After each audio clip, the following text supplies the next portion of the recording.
you can do in Baldur's Gate 3. So this is my pure Shadow Monk. As always, we're going to do levels 1 to 12 and a combat tutorial and a few items. So to begin, we are going to take our Monk and we want to do our ability scores. Now, for this, we want to focus on Dexterity, Constitution, and Wisdom. Now, Strength is also another big one. However, when it comes to Strength, there are Hill Giant Strength elixirs and that sort of stuff you can buff this up with, and that is probably what you want to do because they will last until long rest. So grab a couple of the Hill Giant ones, even the Colossus of the Hill Giant, which will take you to 27. But for your ASIs, we are going to focus purely on these. Now this is going to be our ability scores. We're going to have 12 in Strength, 16 in Dexterity, 15 in Constitution, and before anyone says anything, I know it's an odd number, it will balance out, I promise. And 14 in Wisdom, Intelligence, and Charisma. You can have however you want. And then for your proficiencies, have them be whatever it is, whether it's going to be your main character or a companion.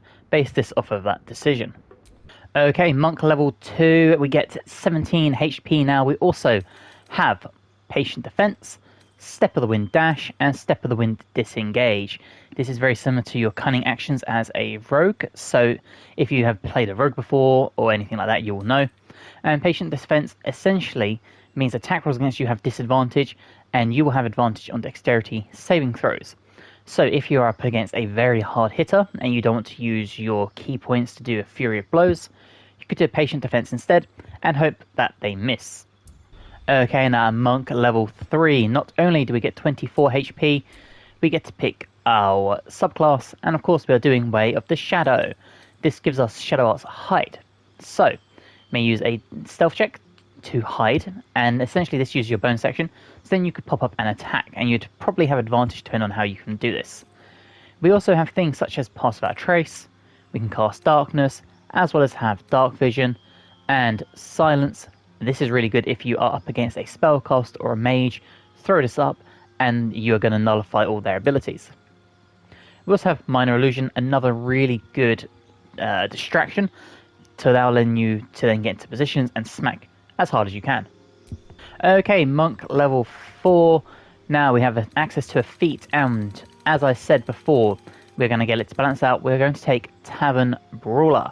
We make an unarmed attack, use an improvised weapon or throw something. Your strength modifier is added twice to the damage and attack rolls. This will also bump our Constitution up to 16, which is what we need. And now essentially coupled with those elixirs we will have, we're going to be hitting very hard between our dex and our strength. Now at Monk level 5 we have an extra attack, an additional key point, and some of my favourite abilities in the game, Stunning Strikes. These are so good. If this lands, you stun the enemy and they basically skip their turn. We also have Cloak of Shadows, so wrap yourself in shadows to become invisible if you're obscured. Okay, Monk level 6, we now have Key and Power Strikes. Your unarmed attacks now count as magical for overcoming enemies' resistances and immunity to non-magical damage. This is really key because if an enemy will only be hurt by magical damage, this will now nullify that. We also now have access to Shadow Step, teleport from shadow to shadow. Afterwards you have advantage on your next melee attack roll. Amazing stuff. Now Monk level 7, again if you have played a rogue before you will recognise this type of ability. We have Evasion. When a spell or effect would deal half damage on a successful Dexterity saving throw, it deals no damage if you succeed and only half damage if you fail. We also unlock access to Stillness of Mind. If you are charmed or frightened, you automatically cast Stillness of Mind to recover the condition. This is great. The amount of enemies that will try and charm or frighten you, this really can be a lifesaver in combat. Okay, Monk level 8, we now have access to another feat, and we're going to take our ASI to bump our Dexterity up to 18. Now what you're probably noticing is the Monk is a really easy class to level up, and a really fun class to play, and they can deal a lot of damage once you've got them down.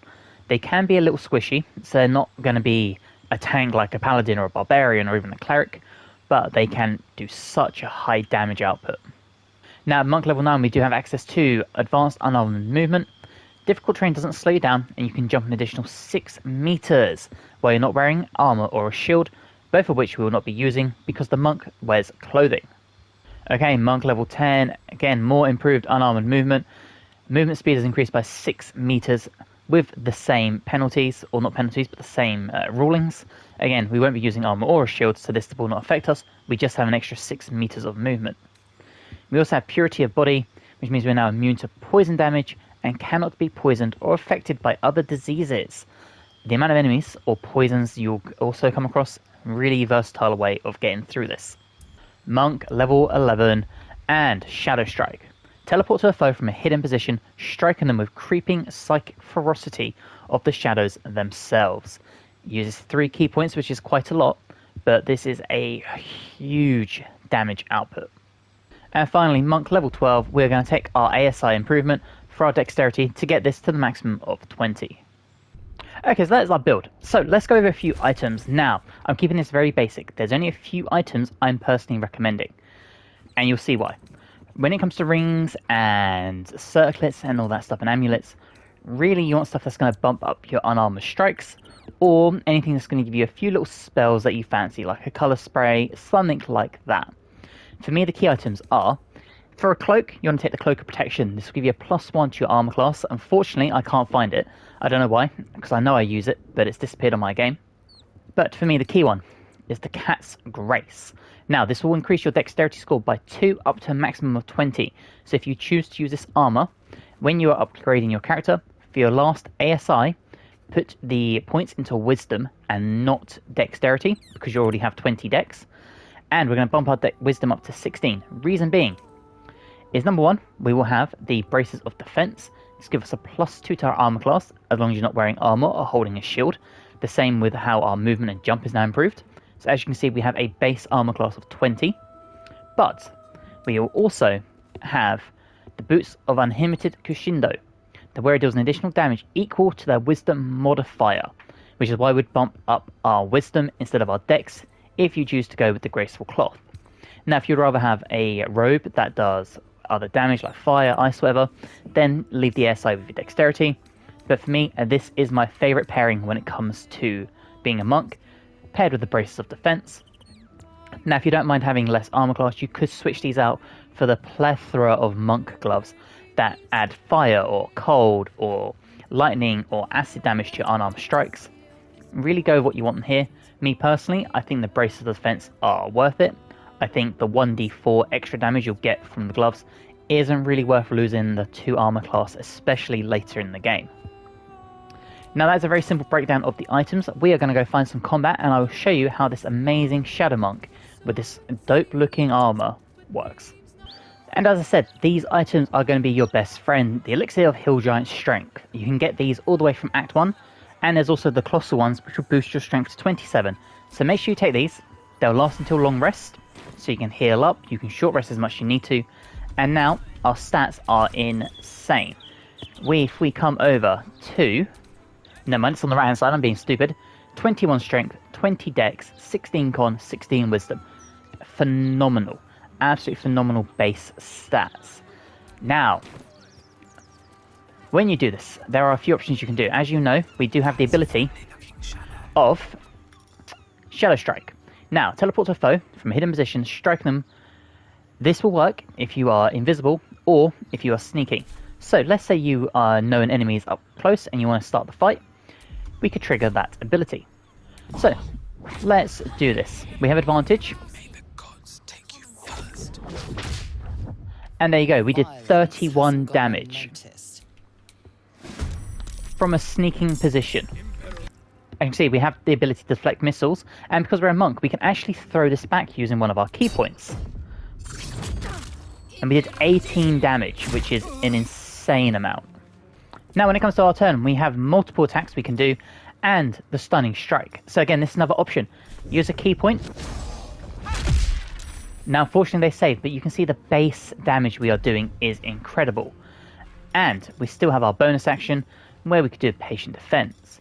We could dash or disengage, or a Fury of Blows, which will do 2 quick hits. Now, this will use more key points, but within 4 strikes, we took out an 82 health half-orc. And this is what makes the Shadow Monk so powerful, is they can hit hard. And that ability to basically sneak attack as a rogue, essentially, is incredible. Okay, so let's try and test out that stunning strike again. We'll do it on the gentleman here. Once again, they saved. Now, we can keep trying it. And there you go, the enemy is now stunned. And that still leaves our bonus action. Now, things you can do is we can shadow step. So, we could go from here. And let's say we need to find somewhere dark. And it doesn't look like there is anywhere.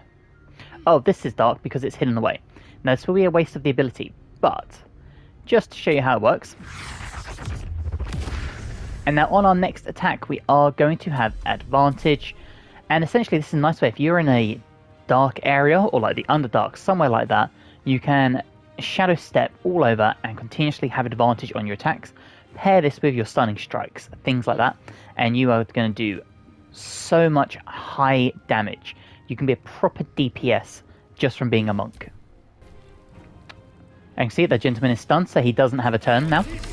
Now, we're going to come in here, and we're going to smack this one again to show our base damage. 16 with just a normal attack.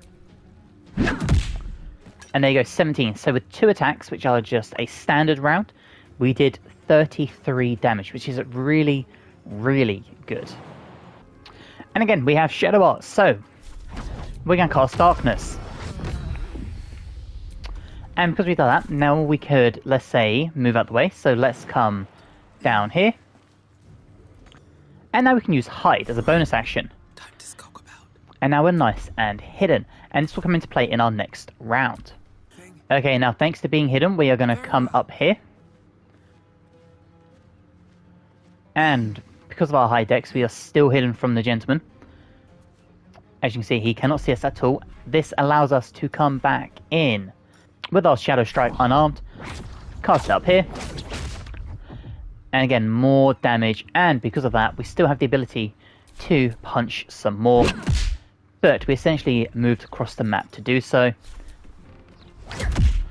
And there you go. A huge amount of damage.